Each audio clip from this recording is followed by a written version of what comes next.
All right. Hey, everyone. Welcome back. You know how we all have those things we want to do, those like personal goals we think about? Well, today we're diving into exactly that, how to set them up in a way that actually, gets us to where we want to be. Yeah.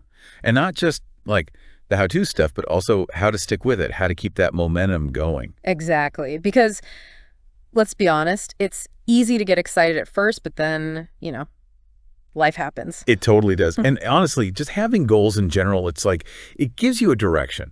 If you don't have that clear picture of where you want to end And up. it's like wandering around without a map. Exactly. It's easy to feel lost or like you're putting in effort but not really going anywhere. And a lot of our listeners, you guys are all about improving your English. Huge goal for so many people. But think about it. If your goal is just become fluent, that's massive. It's like, where do you even start? It can feel overwhelming, right? Like trying to climb Mount Everest all at once. Yeah. Totally. But what if you shift that to something smaller? Like, I'm going to spend 15 minutes every single day just practicing conversation.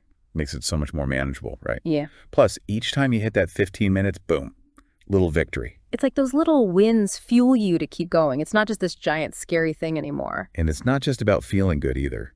When you have clear goals, it's easier to see where your time and energy should go. So you're not wasting time on things that don't actually matter to you. Right. And that can help you avoid getting sidetracked or even, giving up when things get tough. Okay, I'm definitely guilty of getting sidetracked sometimes. But seriously, having that goal in mind can be a huge motivator. It is. It helps you stay focused. And, when we work towards goals, it's not just about achieving that end result. It's also about, like, how we grow as people along the way. Yeah, I've noticed that. Like, think about any goal, whether it's getting better at English, learning to play an instrument, whatever. It pushes you outside your comfort zone. You're constantly learning, right? Yeah, you're facing challenges, figuring things out. It builds resilience. You start to believe you can do more than you thought possible. And that feeling of accomplishment, man, it's addictive. In the best way possible. And, achieving a goal, it's not just about reaching that final point. It's about all those lessons you learn along the way. So, like, even if you don't hit the goal perfectly, you've gained something. Exactly. You learn patience. You learn how to handle setbacks. You learn problem solving. It's all valuable stuff. So we've covered why having goals is good, but how do we actually set them in a way that, like, sets us up for success? Well, there's this really useful framework.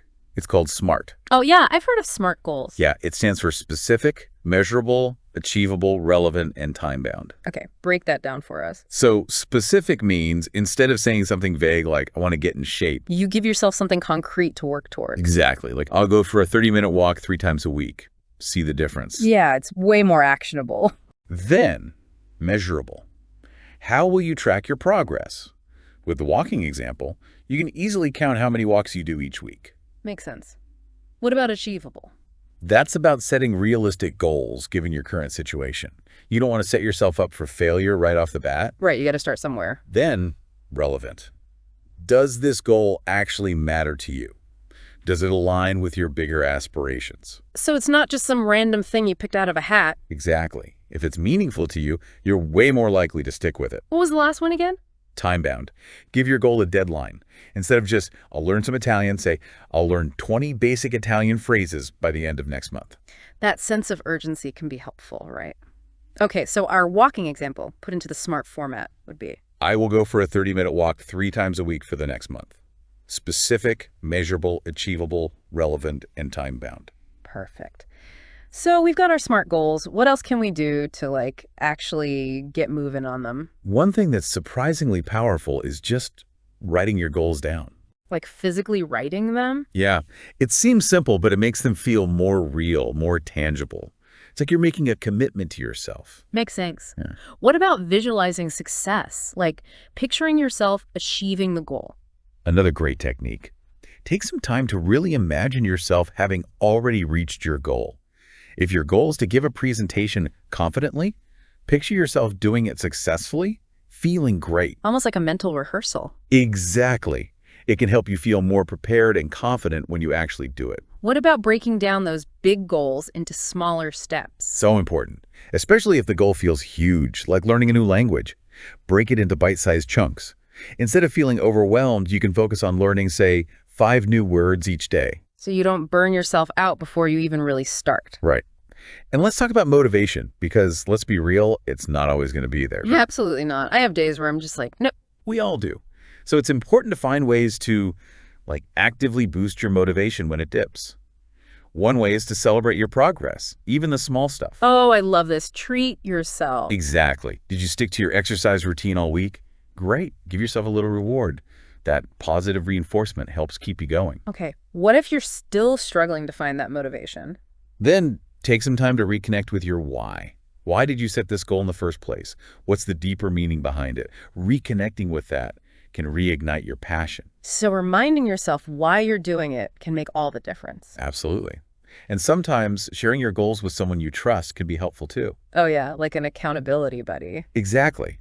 Having someone to check in with who knows what you're working towards can give you that extra push. So support systems are important. Very. And listen, it's okay to adjust your goals along the way, Life changes, circumstances change. You're not locked in forever. Right. Don't be afraid to revisit your goals and tweak them if needed. The key is to stay flexible and keep moving forward. And what about those inevitable challenges? How should we view those? Think of challenges as learning opportunities, not failures. So like a chance to figure out what works and what doesn't. Exactly. Every obstacle you overcome can teach you something valuable and make you more resilient. It's all part of the process. And we've talked about consistency being important, but how important is it really? Consistency is key. It's much more effective to put in small, regular effort than to do things sporadically. Like practice makes perfect. More like practice makes progress. That's a good one. And, every now and then it's helpful to look back and see how far you've come. Absolutely. Reflecting on your progress can be really motivating. It reminds you that those small steps you've been taking are actually adding up to something significant. Okay, so we've talked about setting goals, breaking them down, staying motivated, being consistent. What about building good habits that actually support those goals? Habits are the foundation of long-term success.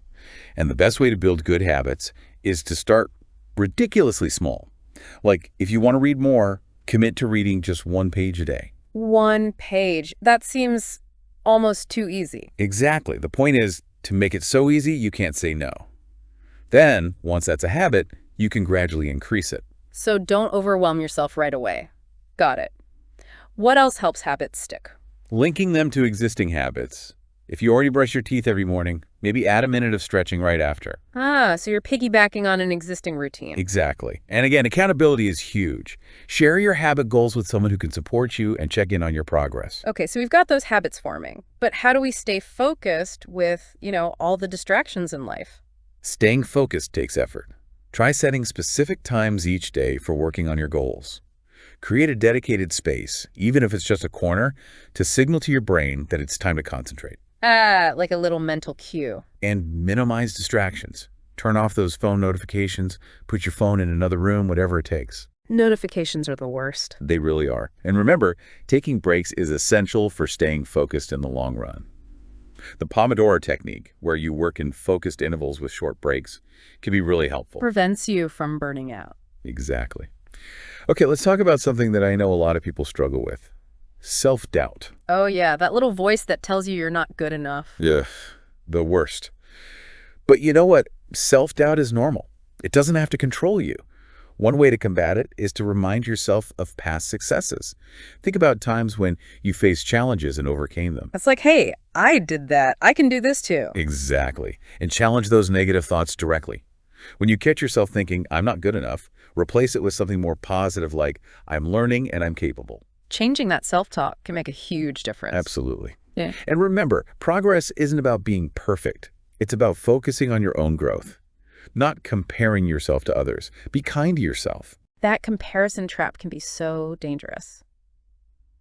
Okay, back to accountability for a sec. We've mentioned it a few times now. Why is it so important? Well, when you share your goals with someone you trust, it creates a sense of responsibility. Knowing someone is aware of what you're working towards can give you that extra push. So you're less likely to slack off. Exactly. You could ask a friend to check in on you regularly, find a group of people working towards similar goals, or even just track your progress publicly. So there are lots of different ways to build accountability. Tons. And speaking of mindset, There's this concept called a growth mindset that's really helpful for reaching goals. I've heard of that. Something about believing you can improve your abilities, right? Exactly. It's the idea that your intelligence and abilities aren't fixed. You can develop them through effort and learning. So it's not about, like, being born with a certain level of talent. Right. A growth mindset helps you see challenges as opportunities to grow, to learn from your mistakes. And you're more open to feedback. Sound like a much more positive way to approach things. It really is. And self-compassion is important too.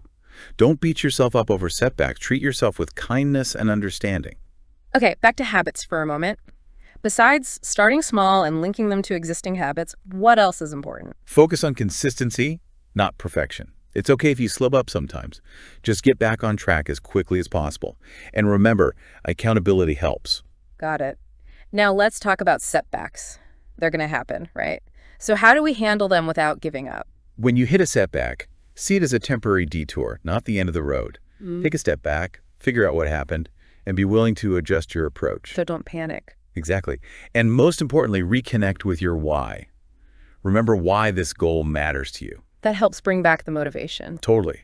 And you know what else is powerful? Visualization. We talked about that earlier. Right. But it's worth repeating. Visualizing yourself achieving your goal makes it feel more real and attainable. Like you're mentally preparing for it. Exactly. And finally, don't forget to track your progress. It helps you stay motivated and see how far you've come. Makes you appreciate all those little steps you've taken. Exactly.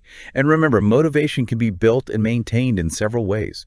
Keeping your goals visible, celebrating your progress, finding inspiration from others, building consistent habits, and using accountability. Wow, this has been so helpful. Thank you so much. You're welcome. As we wrap up, I want you to think about one small step you can take today towards a goal that matters to you. And how can you use what we've talked about today to make that step and the entire journey more successful and more fulfilling? Thanks for listening to Everyday English Pod.